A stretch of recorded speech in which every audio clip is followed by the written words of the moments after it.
Hey, come here, bye.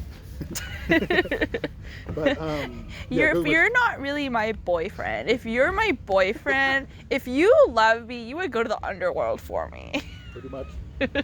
Kicks him off a cliff. Yeah. So Gilgamesh is like, okay, well, that's why I'm not going to fuck you. And Ishtar's furious. She's like, oh, this is the last you'll hear of this. So she goes to her parents, and they agree to unleash the bowl of heaven on Earth to just like fuck up Uruk, fuck up this guy's hometown because he didn't want to fuck Ishtar. So he has to defeat the bowl of heaven, which he and Enkidu do. But in the battle, Enkidu dies. So for a while he's like, on his deathbed, hanging on, and Gilgamesh is trying every kind of, pleading with the gods to let his boyfriend live. Oh my god. Enkidu dies. Will the power of gay love stop this true villain from committing his dastardly acts? No, yeah, but basically the gods resented Enkidu for killing the bowl of heaven. So they caused They fucking sent it there. Yeah, well, they resent the fact that he killed it. So he dies, and Gilgamesh mourns over his body for 7 days again, until like a maggot drops out of his nostril.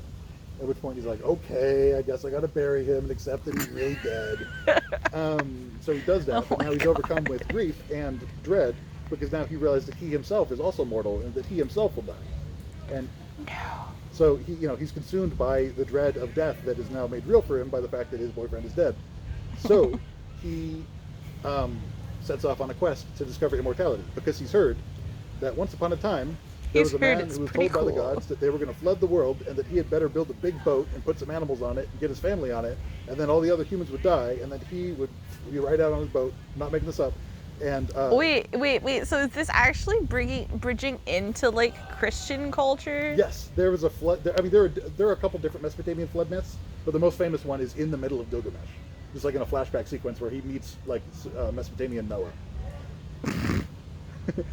That's what I was telling you about. That's so fucking cool when you there's evidence that these are like historical events that happen. This is and there's reasons that they're carried out into various cultures in different ways. Yeah.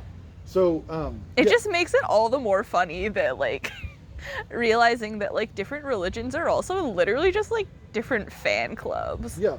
Basically they're like different book clubs. Yeah. It's very funny because basically early Judaism, in the Iron Age, was we are not like the other guys that they clearly emerged out of this one tradition that they're surrounded by other Semitic polytheistic groups. They're we're not like them. We don't worship Baal. We don't worship God's cool wife Asherah. And then if you actually read the text, God, there was a father god El, which is a word that just means God, and his wife named Asherah. She was the mother fertility goddess, and they had a son named Baal, who was the warrior. He was the Zeus warrior god, thunder, cloud. He's a sparky boy. Yes, he's the the hero, war hero god, who defeats. So I'm getting off track. I'll talk about Baal later. I should backtrack here. So, I'm so glad I got you on one of these tangents. I will talk about this for hours. So Gilgamesh knows of Sumerian Noah. He's I got to beat this guy because once he did the thing and rescued all the animals and his family, the gods granted him and only him and his wife immortality. So I got to find this guy and figure out what his secret is and get him to share it with me. So he sets off on, basically walks at the end of the world and has to hire a ferryman to ferry him across the ocean to the gods' world. So he gets to a big mountain, and he has to walk through the mountain, I think for 3 days. Not sure about that. But on the other side of this mountain is a wondrous garden, where all of the plants have jewels and just precious stones for leaves and flowers and stuff. And the goddess of that garden is named Siduri. And she's oh yeah, you're looking for Sumerian Noah. He's that way. So Gilgamesh goes that way. And that way is guarded by 2 scorpion men, half scorpion, half men, guards. Ooh, scorpion men. Right. And it would be cool if there were a riddle that he had to answer, but they're just hey. And he's hey. But anyway, so Gilgamesh shows up and meets Sumerian Noah. and he's like, hey, heard about your shit, tell me your story. And it's like, story within story. But again, yeah, we tunnel deeper. Yeah, but Noah's like, the gods did give me immortality, but only me, and never any other mortal. So sorry, like you gotta die like everyone else. Gilgamesh is like, I can't accept this. So he's like, all right, okay, you think you want to live forever? I'll bet you can't even stay awake for 7 days. Again, 7 days. So he's like, all right, every day my wife will bake you a loaf of bread, and every day if I see you've eaten it, then I know you're awake for that day. So he stays awake for. Okay. He stays awake for 1 day and he eats the loaf. He tries to stay awake the second day and he eats the second loaf. The third day he falls asleep, and then the rest of the loaves are just like moldy because he sleeps for the rest of the time. So by the time he wakes up, Noah's like, "Ha! You made a fool of yourself." But because I like you, I'm going to tell you the secret anyway. He really liked him that much just from watching him sleep and eat bread all week. Usually in these stories, there's some like convincing. It's like, now I watched the bread go bad, and now we're BFFs. But he tells Gilgamesh that there's a plant that grows on the bottom of the ocean that if you eat it, you will become immortal. So Gilgamesh is like, sweet. So it takes him forever, but he finally finds this plant on the bottom of the ocean, and he makes his way all the way up to the beach, and finds dry land. But the process of like swimming, and he's like starved for oxygen and exhausted, so he falls asleep, and a snake comes by and eats the immortal plant, and then sheds its skin and just like disappears into the jungle.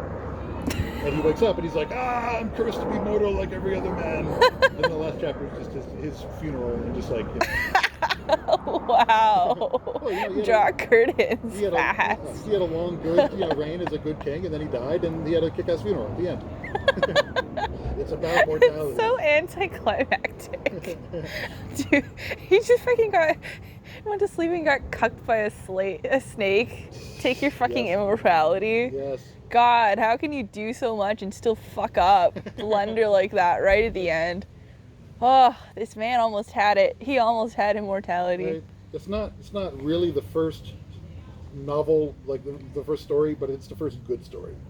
It's the first story we know of that has like literary merit. Who's judging? No, I mean most people who have read this and compared it to like other Sumerian myths and stuff. Like this one has like themes, like character development, and cool gods. It's like pretty universal. It's like, I see what Greek mythology is getting at. It's like, don't you ever just like be a terrible person and try to interrupt people's wedding nights with surprise sex, and then get a gay boyfriend, and then want to become immortal. Yeah. He's an immortal evil character. That was kind of a dumb thing to say. What are so many leaves doing in the air? I feel like I can answer that. They're so tall up there. Gathering sunlight. No. Is our food here yet?